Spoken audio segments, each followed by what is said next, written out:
Hey, this goes Sheldon goes to Born But built for theme parks, and welcome to this video. Now you're probably thinking, a Halloween update in January, what are you thinking?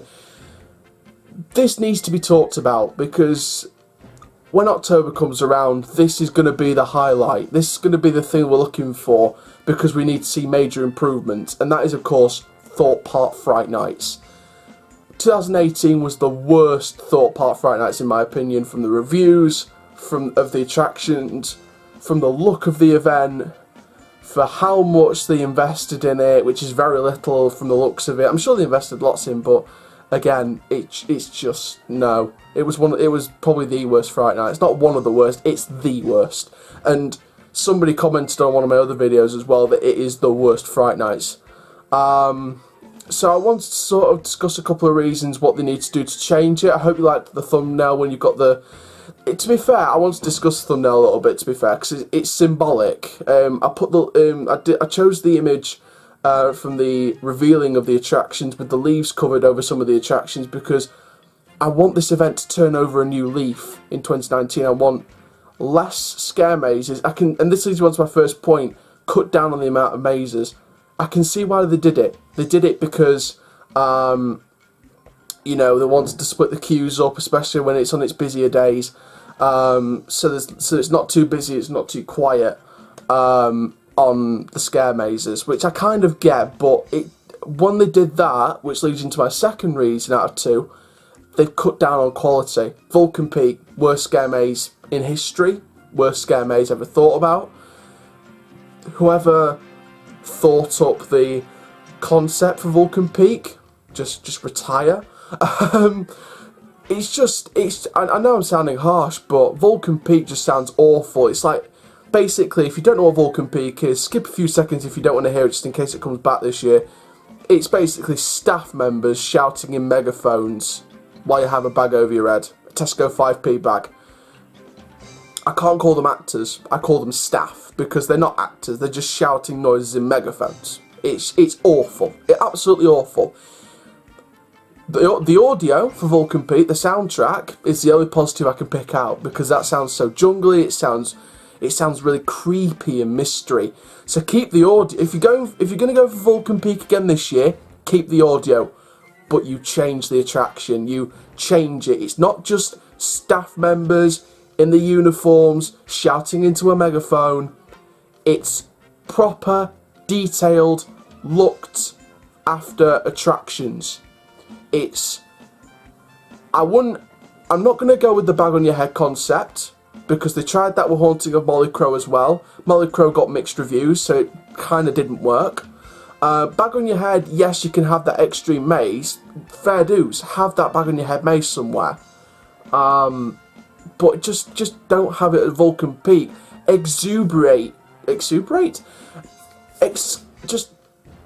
Just embrace the jungle theming. Experience it. Embrace being in that mystery, creepy jungle. Give us that mysterious vibe. You know, Fright Nights last year was embarrassing for Thorpe Park in my opinion, because from what I heard from the reviews, Saw Alive was the best maze there. And that's been going for about, what, 8 years now? It's going to be 9 years if it comes back for Fright Nights. Whether it's doing that summer thing again, where it did with Walking Dead Living Nightmare as well, whether they open it for a selected amount of dates in the summer again, I'm not too sure. But it was one of the best mazes last year, and it's been going for 8 years solid. How can you... It's embarrassing when something that's been going for 8 years solid with hardly any changes is the best maze over something that you've just invented. It's embarrassing. Absolutely embarrassing. And in my opinion, if I was to do Fright Nights, and I might be sounding harsh here, but Vulcan Peak needs to be dropped. Dead Creek Woods needs to be dropped. Give Saw Alive another year or two. I know there's been a few reports about the Thorpe Bell site, you know, there's been loads of jokes that it's sinking, etc, etc. Give that maze another 2 years, then maybe put it somewhere else on the Saw Island. Maybe extend the Saw Island so you have it sort of round the back of the queue line, because you can easily do an entrance round the back of the queue line and have the scare maze in a massive building in the tree area, sort of next to the queue line, so you can sort of share the queue line a bit, if you know what I mean. So it's not separated from the Saw ride. Just the scare zones were actually the best bit, apart from Saw Alive, and I guess to an extent Walking Dead Do or Die. Living Nightmare looked good. It was operating through summer months as well, so the fact that that's been operating through summer months and is still better than new scare mazes for Fright Nights is still embarrassing. But Living Nightmare, to be fair, was really good. Their Negan actor looked amazing from the videos that I saw. The scare zone should stay. I think Terror at Amity High looks good. I think it works really well around stealth. Not about the scares, it's all about the acting quality and the fact that they sort of represent this Amity High School. Do or Die, that's alright. Maybe give that a few changes here and there, but I'd suggest keep Do or Die. If I was to pick the attractions to keep, I'd be keeping Do or Die, Living Nightmare, and Saw Alive. Maybe Platform 15, because that did look decent compared to, I think the first year it operated it was awful. Then the last sort of 2 years, it's 2 or 3 years, it's been good. It's been really decent. Then they've improved it year upon year. Screenplex Cinema, I keep that because it's very original, very creative. Give it another season or two, but I'm not sure how long it would last. Depending on popularity and stuff like that. But apart from Do or Die, Living Nightmare, Saw Alive, Screenplex and the Scare Zones, get rid of everything else. And I would be using the I'm a Celebrity site, where Vulcan Peak was, and I would be using the site where Dead Creek Woods was, and I'd be creating 2 brand new scare mazes. But don't create 5 new scare mazes. Don't create 5, 6, 7, 8, 9, 10 new mazes, because that's just embarrassing. That's just saying, right, we'll plonk 10 mazes with 10 different themes and we'll just focus on you know, making the park look Universal-esque. It's just not on. Just create 2 very decent scare mazes, 1 in Vulcan Peak site and 1 replacing Dead Creek Woods. Bring Platform 15 back, to be fair, because it was decent. Bring the 2 Walking Dead ones back. Bring Saw Alive back for another season or 2. Bring the Scare Zones back. Maybe change one of them. Not the Amity High one, but maybe the other Scare Zone. And bring in a new Scare Zone, sort of with a new theme. Or just get rid of that one and put a new Scare Zone somewhere else in the park. And bring back Screenplex. That's sort of the way I think they should go.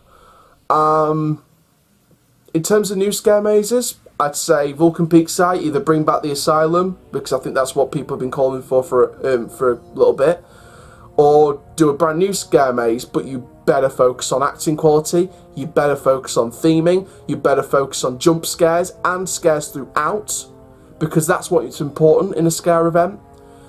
For Dead Creek Woods, I'd say theme it a bit differently, and sort of rename it, retheme it, change the story about, and you got it. Now, Blair Witch. Blair Witch. It came back last year after a few years away, and it was poor. The storyline was okay, I guess. The theming was okay, but the scares, from what I heard, were just very poor. And I don't think Blair Witch should come back unless it is absolutely perfect. Unless it's jump scary, 18+ age rating, unless it's the scariest thing you've ever seen or experienced in your life, then don't bring it back. If something's not going to scare the pants off you and leave you terrified, don't bring it back. That's my motto for scare mazes and scare events. And that goes for all of them, by the way. Alton Towers, York Maze, Howl-O-Scream. Chessington I'll give you know, a miss to, because Chessington's a more family Halloween event, but to the extreme ones, the Yorkshire Scaregrounds, your Scare Kingdoms, Farmageddon, I hope you're listening to this as well. If something wasn't scary or exceptionally themed or both, don't even bother bringing it back unless it's perfect. That's what I think.